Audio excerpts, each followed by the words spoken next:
Hello everyone, কেমন আছেন সবাই? আশা করি সবাই ভালো আছেন। তো আজকে আমি একটা লেকচার তৈরি করব। আর লেকচারটা হচ্ছে সাধারণ গণিত বইয়ের নবম দশম শ্রেণীর যে পাঠ্য বই আছে সেখান থেকে।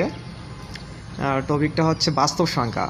তো আজকে টপিকটা আপনারা আশা করি বুঝতে পারবেন, আমি সেইভাবেই আলোচনা করব। যদিও আপনারা অনেক কিছু জানেন বাস্তব সংখ্যা নিয়ে, তারপরে একটু আলোচনা করি, তাই না?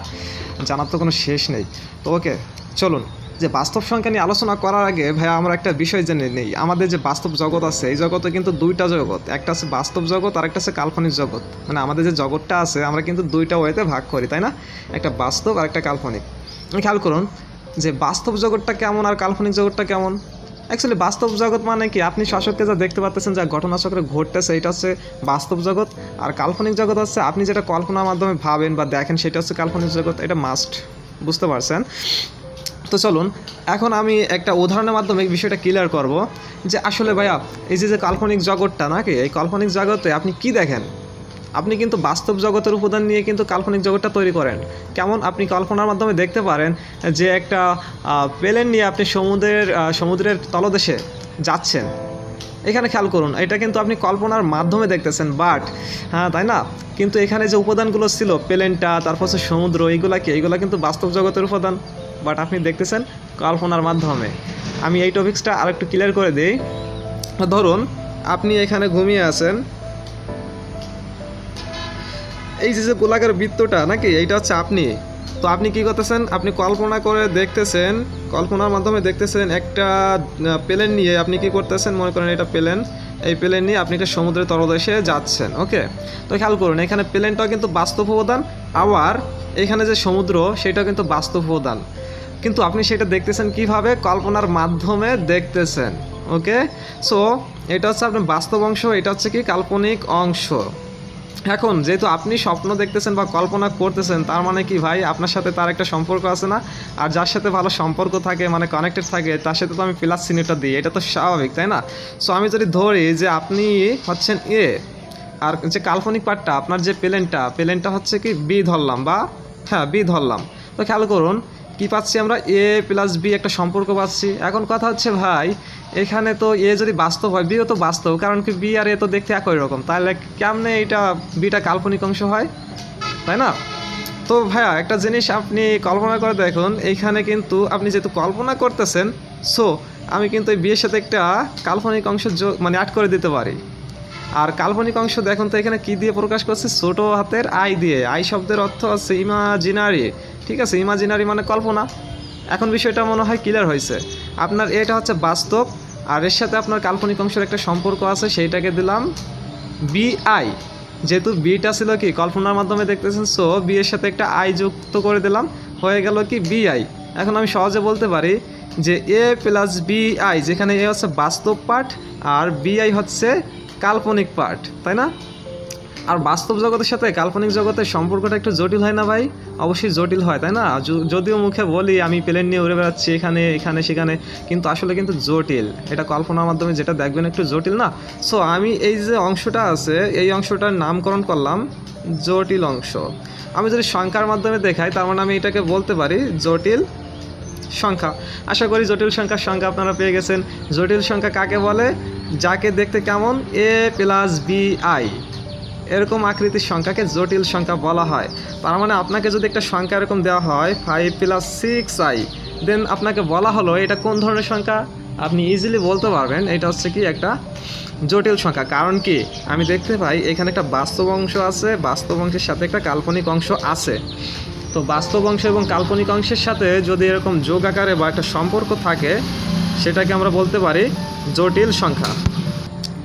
তো আমরা জটিল সংখ্যা বুঝতে পেরেছি। জটিল সংখ্যাকে কেমন হবে? এ প্লাস বিআই হবে। আমি কিছু সংখ্যা দেখালাম, এখানে 5 + 6i, 9 + 3i, 3 + 2i, এই ধরনের আছে জটিল সংখ্যা। জটিল সংখ্যা শিখলাম, তার মানে আমাদের এখন বাস্তব সংখ্যাটা সহজ হয়ে গেল। কারণ কি জানেন ভাই, জটিল সংখ্যা বাদে সকল ধরনের সংখ্যাকে, যত প্রকারের সংখ্যা আছে সবই হচ্ছে বাস্তব সংখ্যা। তার মানে আমি এটা ইজিলি বলতে পারি কি বলতে পারি যে বাস্তব সংখ্যা হবে যে সংখ্যার সাথে আমাদের কি নাই ভাইয়া, আমাদের জটিল পার্টটা যুক্ত নেই। তো এরকম কত সংখ্যা আপনি সাজাইতে পারেন? আপনি কিন্তু অনেক প্রকারের সংখ্যা নিতে পারেন। যেমন ধরেন আমি কিছু বাস্তব সংখ্যা দিয়ে এখানে লিখি, বাস্তব সংখ্যা সমান সমান, এখানে আপনি 0 নিতে পারেন কারণ 0-এর সাথে আমাদের আই নেই, দেন 5 নিতে পারেন, -5 নিতে পারেন, 6.73 নিতে পারেন, 9.7323 ডট ডট ডট নিতে পারেন, 9.7373 ডট ডট ডট ডট এরকম কিছু অঙ্ক নিতে পারেন। তো আমি কি পেলাম যে এইখানে জটিল সংখ্যা হবে যাদের সাথে একটা বাস্তব অংশ এবং একটা জটিল অংশ যুক্ত থাকবে। ওকে, আর বাস্তব সংখ্যা হচ্ছে যে সংখ্যার সাথে আমাদের জটিল পার্টটা বা কাল্পনিক পার্টটা যুক্ত নাই, সেটা হচ্ছে আমাদের বাস্তব সংখ্যা। তো এখন বাস্তব সংখ্যাকে আবার 2টা ক্যাটাগরিতে ভাগ করা যায়। তো চলুন দেখে নিই যে সেই 2টা ক্যাটাগরিতে আমি কীভাবে ভাগ করতে পারি। আমি এখানে 2টা ক্যাটাগরি এভাবে দেখাবো, প্রথম ক্যাটাগরি, দ্বিতীয় ক্যাটাগরি।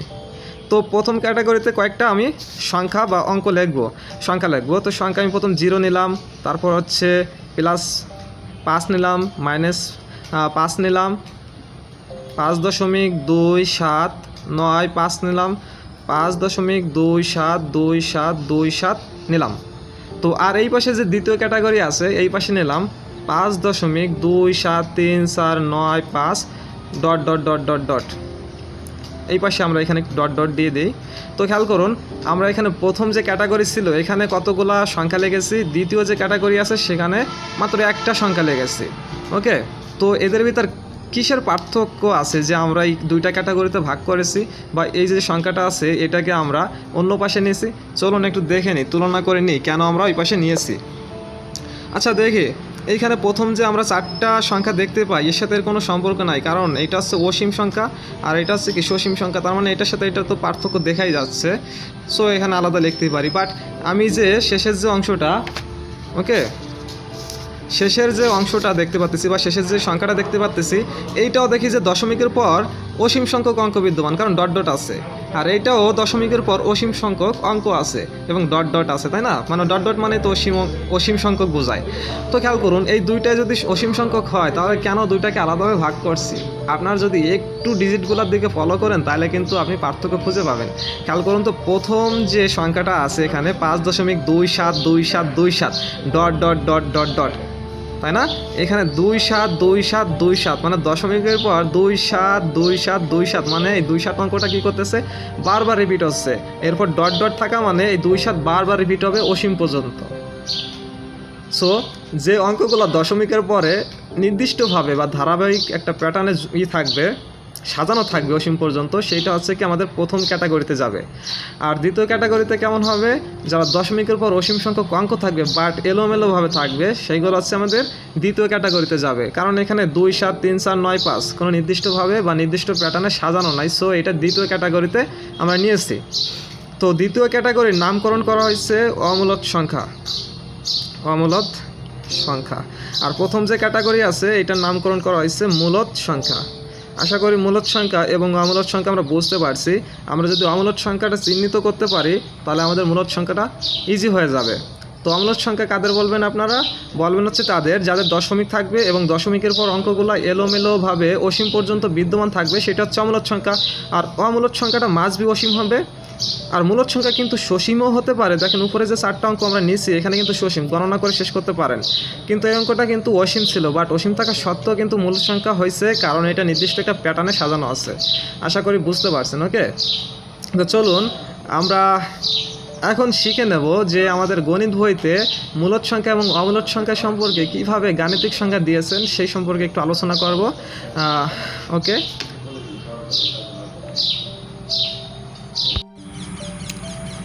তো চলুন আমরা দেখে নিই যে মূলদ সংখ্যাকে কিভাবে আমাদের গাণিতিক পরীক্ষার মাধ্যমে বা গাণিতিক সংখ্যা দেওয়া যায়, আর গাণিতিক সংখ্যাকে কিভাবে এটা আমরা প্রমাণ করতে পারি বাস্তবে। ওকে, চলুন আমাদের যে মূলদ সংখ্যা ছিল এই মূলদ সংখ্যার ডেফিনিশনটা সেরকম বইতে দেওয়া আছে যে মূলদ সংখ্যাকে মূলদ সংখ্যাকে p/q আকারে প্রকাশ করা যায়, আর যেখানে কিউর মান কখনো আমাদের 0 হতে পারবে না। তার মানে 0 থেকে ছোট হতে পারে, আবার 0 থেকে বড় হতে পারে, বাট 0 এর সমান হতে পারবে না। তো এরকম সংখ্যাকে আমরা মূলদ সংখ্যা বলতে পারি। ওকে, মানে কি মূলদ সংখ্যাকে আমরা ভগ্নাংশ p/q অর্থাৎ কি p/q অর্থাৎ হচ্ছে ভগ্নাংশ আকারে প্রকাশ করতে পারি। তো চলুন কিভাবে, আপনাকে একটা সংখ্যা দেওয়া হলো, আমরা যে পূর্বে যে সংখ্যাগুলো নিয়েছিলাম, ওকে, যে সংখ্যাগুলো নিয়েছিলাম সেইগুলো থেকে প্রমাণ করে দেখাই। প্রথমে একটা সংখ্যা নিলাম যে এখানে 5। এই 5কে মানে এই 5কে কীভাবে আমরা ভগ্নাংশ আকারে নিতে পারি। যদি ভগ্নাংশ আকারে নিতে পারি তাহলে আমরা বলতে পারবো যে 5 হচ্ছে কি, 5 হচ্ছে একটা মূলদ সংখ্যা। ওকে ভাই, এটা তো সিম্পল যে 5কে আমরা বিভিন্নভাবে সাজাতে পারি। যেমন 5-এর সাথে যদি উপরে আমরা 2 গুণ করি এবং 5-এর সাথে যদি খেয়াল করুন হচ্ছে কত 10, আমরা যদি নিচে 2 এরকম ভাগ করে দিই, এটা কি হবে আমাদের হয়ে যাচ্ছে কিন্তু 10/2। দেখেন তো এই যে 5 যে সংখ্যাটা ছিল, এটা পূর্ণ সংখ্যা ছিল, এটাকে এখন আমরা কি করেছি একটা সাধারণ ভগ্নাংশে প্রকাশ করতে পেরেছি কিনা? অবশ্যই পেরেছি, কারণ এদের মধ্যে যে ফলাফলটা ছিল 5কে যখন আমরা ভগ্নাংশ নিয়েছি তখন কি হয়ে যাচ্ছে 10/2, কিন্তু এইটাকে যদি আমরা ভাগ করি তাহলে কিন্তু সেই 5ই পাচ্ছি। তার মানে কি একটা আমরা সংখ্যাকে আমরা কিন্তু ভগ্নাংশ আকারে নিতে পারছি। সো 5 হচ্ছে কি একটা মূলদ সংখ্যা। আশা করি বুঝতে পারছেন। তো এখন চলে যাই যে একটা যদি এরকম দশমিক থাকে যে 5.27, এই সংখ্যাটা কিভাবে আমরা সাধারণ ভগ্নাংশে বা p/q আকারে প্রকাশ করতে পারি। ওকে, যদি নিতে পারি তার মানে এখানে হচ্ছে আমরা সবাই জানি যে আমরা যখন সাধারণ ভগ্নাংশে নিই তখন হচ্ছে কি দশমিকটা আমরা উঠিয়ে দিই, আমরা দশমিকের উপর যতগুলো অঙ্ক থাকে আমরা বসিয়ে দিই। দেন কি করি আমরা দেখি যে নিচে হচ্ছে 1 দিয়ে দশমিকের স্থানে 1 দিই এবং দশমিকের পরে যতগুলো অঙ্ক থাকে ততগুলো শূন্য দিই, তাই তো? তার মানে কি এই যে 527/100 এটাও কিন্তু একটা সাধারণ ভগ্নাংশ। ওকে, ঠিক আছে ভাই। তার মানে কি আমরা কিন্তু একটা দশমিক সংখ্যাকে দেখুন এই যে 5.27কে কিন্তু আমরা একটা সাধারণ ভগ্নাংশে বা p/q আকারে প্রকাশ করতে পেরেছি। সো আমাদের এইখানে 5.27 কি হবে? 5.27 কিন্তু একটা মূলদ সংখ্যা হবে, তাই না? তো এখন চলুন, আমাদের যদি একটা অসীম সংখ্যক মূলদ সংখ্যা থাকে, যেমন ধরুন যে 5.272727 ... অঙ্কটা কিন্তু কি ভাই, এটা কিন্তু একটা অসীম সংখ্যা। কারণ কি এখানে দেখেন দশমিকের পর কি আছে আমাদের 27 অঙ্কটা, 27 অঙ্ক দুইটা দেখুন তো বারবার রিপিট হবে কিনা। কারণ কি এখানে ... আছে, মানে কি এদের কোনো শেষ নেই। বাট কীভাবে আছে, নির্দিষ্ট করে সাজানো আছে। তো আমি বলেছিলাম যে নির্দিষ্ট করে যদি সাজানো থাকে, তাই না, তাহলে সেই সংখ্যাটা কি হয়ে যায়, সেই সংখ্যাটা হচ্ছে কি আমাদের মূলদ সংখ্যা হয়। আর সকল মূলদ সংখ্যাকে আমরা ভগ্নাংশ আকারে নিতে পারি। তো এইটাকে আমরা কীভাবে ভগ্নাংশ নিতে পারি তাই খেয়াল করুন। এই ক্ষেত্রে আমরা যে কাজটা করব, প্রথমে আমরা এইটা সমান সমান কী লিখতে পারি বলুন তো? 5.27 2-এর উপর পৌনঃপুনিক 7-এর উপর পৌনঃপুনিক দিতে পারি কিনা? আমরা 9-10-এর বইতে দেখেছি যদি কোনো সংখ্যা অর্থাৎ মূলদ সংখ্যার ক্ষেত্রে যদি অসীম হয় অঙ্কগুলা, সেই ক্ষেত্রে আমরা যে কাজটা করি যে অঙ্কগুলা বারবার রিপিট হয় সেই অঙ্কগুলোর উপর পৌনঃপুনিক দিই। সো আমরা এখানে দেখতে পাচ্ছি দশমিকের পর 27 অঙ্ক দুইটা বারবার রিপিট হচ্ছে। সো আমি এখানে 27-এর উপরে 2-এর উপর একটা পৌনঃপুনিক দিচ্ছি, 7-এর উপর একটা পৌনঃপুনিক দিচ্ছি। তার মানে আমরা কি এটা কিন্তু একটা সংখ্যার মধ্যে নিয়ে এসেছি। এখন এটাকে আমরা দেখি যে কীভাবে ভগ্নাংশ আকারে প্রকাশ করা যায়। এই টাইপের ক্ষেত্রে আমি যে কাজটা করি ভাই, সম্পূর্ণ অঙ্কগুলো আগে বসাইতে হয়। 5 2 7 অর্থাৎ দশমিকও কাউন্ট হবে না। আমরা কি করব, এখানে জাস্ট ডিজিটগুলো বসিয়ে দেবো। বসানোর পর আমাদের এখানে যতগুলা কি থাকবে দশমিক ছাড়া, মানে দশমিক না, এখানে পৌনঃপুনিক ছাড়া যতগুলা ডিজিট থাকবে সেগুলো বাদ দিতে হবে। খেয়াল করুন তো এখানে পৌনঃপুনিক ছাড়া কয়টা অঙ্ক আছে? একমাত্র 5 আছে। সো আমি এখান থেকে 5টা বিয়োগ করে দেব। দেন আমরা কি করব, ভাগ করব হচ্ছে দশমিকের পর থেকে কাউন্ট করব। ভাগ করার সময় ভাগ করব হচ্ছে এখানে যতগুলা পৌনঃপুনিক থাকবে আর যতগুলা না থাকবে আমরা ততগুলা কি দেবো, যদি পৌনঃপুনিক থাকে সেইগুলো দেবো 9, আর যতগুলা পৌনঃপুনিক ছাড়া থাকবে সেইগুলো দেবো 0। খেয়াল করুন দশমিকের পর আমাদের কি এখানে সবগুলো পৌনঃপুনিক আছে না? অবশ্যই কিন্তু পৌনঃপুনিক আছে। কি আছে? 2-এর উপর পৌনঃপুনিক, 7-এর উপর পৌনঃপুনিক। মানে কি এখানে 2টা ডিজিট আছে, 2টা ডিজিটের উপর পৌনঃপুনিক থাকার কারণে 2টা ডিজিটে কি হয়ে যাবে, 9 হয়ে যাবে। যদি এখানে দশমিকের উপর পৌনঃপুনিক ছাড়া থাকতো তাহলে কিন্তু 0 আমরা বসিয়ে দিতাম 9-এর পরে। যেহেতু নাই আমরা এটা করে দিচ্ছি। তো এরকম যদি হতো, মনে করেন যে 5.27 ওকে এরকম আছে। এটাকে যদি আমরা সাধারণ ভগ্নাংশে নিতে চাই, খেয়াল করুন তো পৌনঃপুনিক আছে না, আর যত প্রকার মূলদ সংখ্যা আছে সবাইকে আমরা কি করতে পারি, আমরা কিন্তু পৌনঃপুনিকের মাধ্যমে প্রকাশ করতে পারি। তো এখানে 5.279 আছে। তো এইটাকে আমরা কি করবো ভাই, এইটাকে আমরা যদি সাধারণ ভগ্নাংশে নিতে চাই, প্রথমে কি করলাম, একটা ভগ্নাংশেরই দিলাম। দেন আমরা সম্পূর্ণ অঙ্কটা 5.279 বসালাম। সেখান থেকে বাদ দেবো পৌনঃপুনিক ছাড়া যতগুলা অঙ্ক থাকবে। কি কি পৌনঃপুনিক ছাড়া আছে দেখি, 5 আছে এবং 2 আছে। সো আমরা এখানে 5 2 বাদ দিয়ে দেবো। ভাগ হচ্ছে কত ভাই, আমি ভাগের সময় বলছি যে দশমিকের পর থেকে কাউন্ট হবে। কয়টা আমাদের পৌনঃপুনিক আছে? 2টা। সো 2টা 9 দেবো। আমরা সবাই জানি যে 0 থেকে 9 বড়। সো 9গুলো আগে দিব। দেন আর কি করা যায়, এখানে পৌনঃপুনিক ছাড়া কয়টা আছে, দশমিকের পর একটা আছে, সো আমি এখানে শূন্য দিলাম। খেয়াল করুন, এই যে আপনি এটা পাইছেন, ভগ্নাংশটা পাইছেন, উপর থেকে 52টা বাদ দিলে কিন্তু নিচের যে অঙ্কটা থাকবে এটা সাধারণ একটা ভগ্নাংশে প্রকাশ হয়ে যাবে, মানে পি বাই কিউ আকারে প্রকাশ করতে পারতেছেন। তো এই ধরনের অঙ্ককে আমরা কি বলি, মূলদ সংখ্যা বলি। তো মূলদ সংখ্যা ডেফিনেশনে বলছিল যাদের পি বাই কিউ আকারে প্রকাশ করা যায় তারা মূলদ সংখ্যা, যেখানে কিউ নট ইকুয়াল 0। চলুন, কেন কিউ 0 হতে পারবে না? যদি আপনি একটা পাস নেন পি এর মান, ওকে, পি এর মান নিয়েছেন 5 আর কিউর মান নিয়েছেন 0, তাহলে অঙ্কটা কি ভাই এর কোনো ভ্যালু আছে? আমরা কোনো সংখ্যাকে 0 দ্বারা ভাগ করা মানে কি আমাদের ওই অঙ্কটার বা সংখ্যাটার কোনো ভ্যালু নাই বা কোনো সংজ্ঞায়িত করা যায় না গাণিতিক ভাষায়, অসংজ্ঞায়িত, তাই না?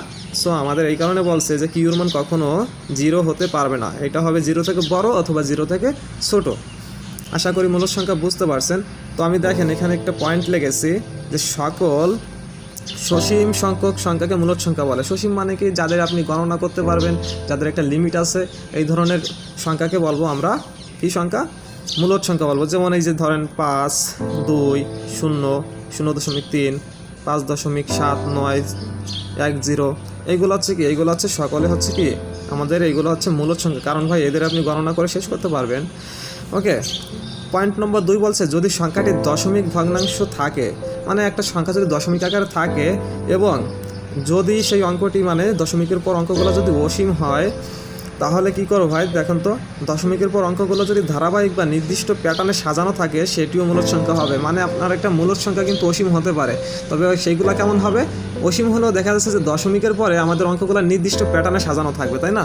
যেমন ধরেন 5.379379379 ডট ডট ডট। আমি দেখতে পাচ্ছি যে এই যে সংখ্যাটা, সম্পূর্ণ সংখ্যাটা কি একটা অসীম সংখ্যা না?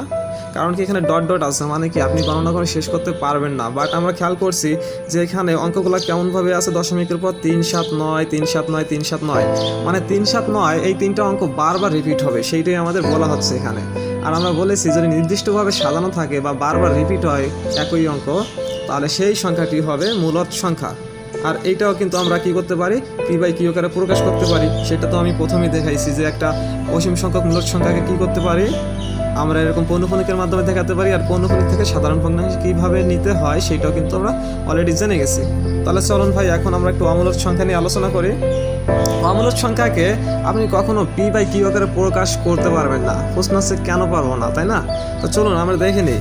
আপনাকে একটা অমূলদ সংখ্যা, যেমন আমরা তো জানি অমূলদ সংখ্যা হতে হলে কি হতে হবে, দশমিকের পর অনেকগুলো অঙ্ক থাকবে, বাট কি থাকবে, এলোমেলোভাবে সাজানো থাকবে। অসীম সংখ্যক অঙ্ক এলোমেলোভাবে সাজানো থাকবে। আমরা নিচ্ছি 5.27456 dot dot dot dot dot. এখন এই যে অঙ্কটা, এটা কেন অমূলদ সংখ্যা? কারণ এটাকে পি বাই কিউ আকারে প্রকাশ করা যায় না। কেন যায় না আমরা একটু দেখে নিই।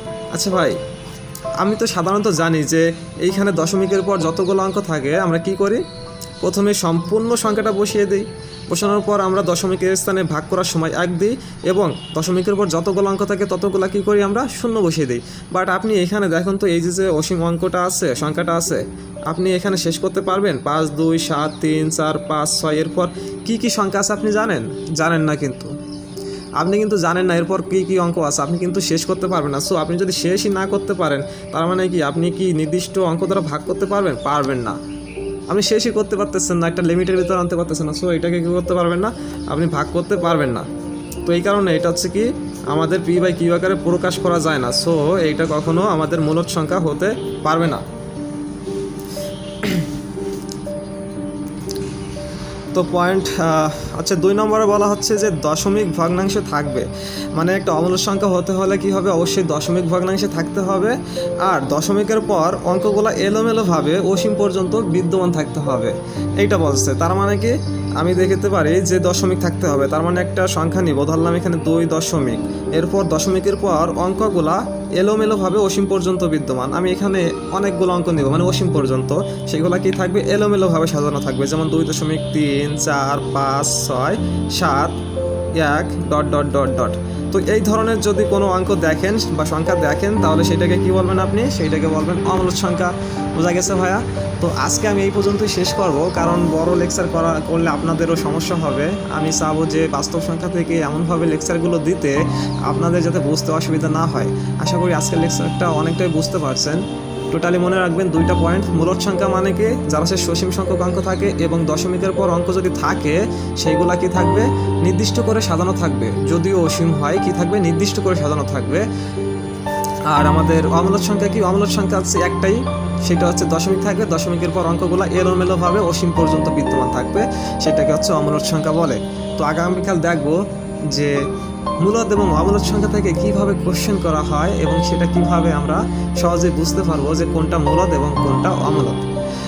আরেকটা কথা বলে ভাই, আমি হচ্ছি, পরিচয়টা তো দেওয়া হয়নি, আমি হচ্ছি গণিত বিভাগের ছাত্র, আমার নাম শুভ বিশ্বাস।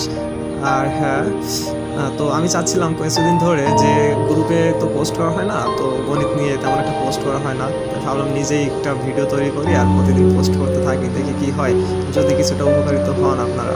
হ্যাঁ, তো আর আমি যেহেতু এখনও প্রফেশনাল না, অনেক ভুল ত্রুটি থাকতে পারে আর কি লেকচারের মধ্যে, তো আপনারা এই ভুলগুলো সংশোধন করবেন বা জানিয়ে দেবেন আমাদের যে কমেন্ট বক্সটা আছে ওইখানে জানিয়ে দেবেন, আর এটা পরবর্তীতে সংশোধন করে দিব আশা করি।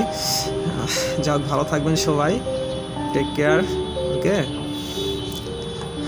ওকে, বাই।